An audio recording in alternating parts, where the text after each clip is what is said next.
भारतीय वायुसेना की एक महिला फ्लाइंग ऑफिसर ने विंग कमांडर पर बलात्कार का आरोप लगाते हुए पुलिस में शिकायत दर्ज कराई। शिकायत के आधार पर जम्मू कश्मीर के बडगाम पुलिस स्टेशन में एफआईआर दर्ज की गई है।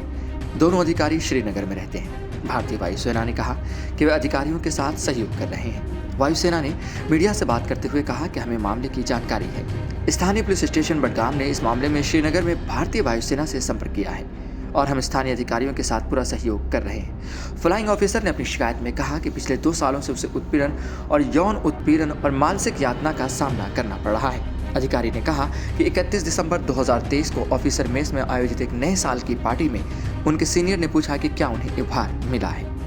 जब उन्होंने कहा कि उन्हें उपहार नहीं मिला तो विंग कमांडर ने कहा कि उपहार उनके कमरे में है और उन्होंने वहां ले गए। जब उन्होंने पूछा कि उनका परिवार कहाँ है तो उन्होंने कहा कि वे कहीं और है।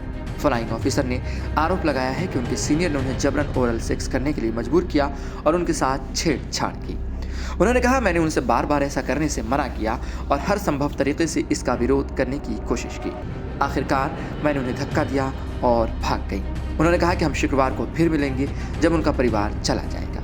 फ्लाइंग ऑफिसर ने कहा कि उन्हें समझने में थोड़ा समय लगा कि उनके साथ क्या हुआ। उन्होंने कहा, मैं डर गई थी और मुझे नहीं पता था कि क्या करना है, क्योंकि पहले भी ऐसे मामले हुए थे जब मुझे रिपोर्ट करने से हतोत्साहित किया गया था। इस घटना के बाद वह मेरे कार्यालय आए। उन्होंने ऐसी व्यवहार किया जैसे कुछ हुआ ही ना हो और उनकी आंखों में पश्चाताप का कोई संकेत नहीं था। महिला अधिकारी ने बताया कि उसने 2 अन्य महिला अधिकारियों से संपर्क किया और उन्होंने उसे शिकायत दर्ज कराने के लिए निर्देशित किया। उसने कहा, मैं मानसिक पीड़ा के शब्दों में बयान नहीं कर सकती। एक अविवाहित लड़की होने के नाते जो सेना में शामिल हुई, जिसके साथ इस तरह का घिनौना व्यवहार किया गया। उन्होंने कहा कि उनकी शिकायत के बाद कर्नल रैंक के अधिकारी को घटना की जांच करने का आदेश दिया गया। उन्होंने आरोप लगाया कि इस साल जनवरी में विंग कमांडर को बयान दर्ज करने के लिए 2 बार उनके साथ बैठाया गया। उन्होंने कहा कि उन्होंने वरिष्ठ अधिकारी की मौजूदगी पर आपत्ति जताई और बाद में प्रशासन की गलतियों को छिपाने के लिए जांच बंद कर दी गई।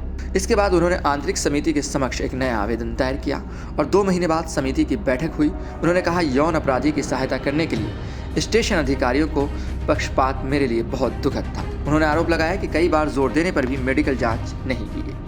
फ्लाइंग अधिकारी ने कहा कि आईसी आंतरिक समिति ने अपना काम ठीक से नहीं किया, क्योंकि उच्च गठन से परिणाम के तटस्थ रखने को निर्देश आए थे। हर कोई यौन अपराधी की सहायता कर रहा था। उन्होंने कहा, मैंने अंतरिम राहत के लिए अनुरोध किया और कई बार छुट्टी के लिए भी अनुरोध किया, लेकिन मुझे हर बार छुट्टी देने से मना कर दिया गया। उन्होंने आरोप लगाया कि खुद के लिए या विंग कमांडर के लिए अलग पोस्टिंग के अनुरोध पर भी ध्यान नहीं दिया गया। उन्होंने कहा कि मुझे इन लोगों के साथ घुलने मिलने और मेरे साथ दुर्व्यवहार करने वाले व्यक्ति के साथ कार्यक्रमों में भाग लेने के लिए मजबूर होना पड़ता है, जबकि वह आनंद ले रहा होता है। मैं रोजाना अधिकारियों के हाथों परेशान हो रही हूँ। भारतीय वायुसेना ने कहा कि वे अधिकारियों के साथ सहयोग कर रहे हैं। श्रीनगर भारतीय वायुसेना के एक महिला फ्लाइंग ऑफिसर ने विंग कमांडर पर बलात्कार का आरोप लगाते हुए फ्लाइंग कमांडर ने कहा कि मेरे साथ जो हादसा हुआ है इसने मेरे ऊपर बुरा असर डाला। साथ ही मैं लगातार डर में जी रही हूँ, 24 घंटे निगरानी में हूँ और मेरा सामाजिक जीवन पूरी तरह से बाधित हो गया है।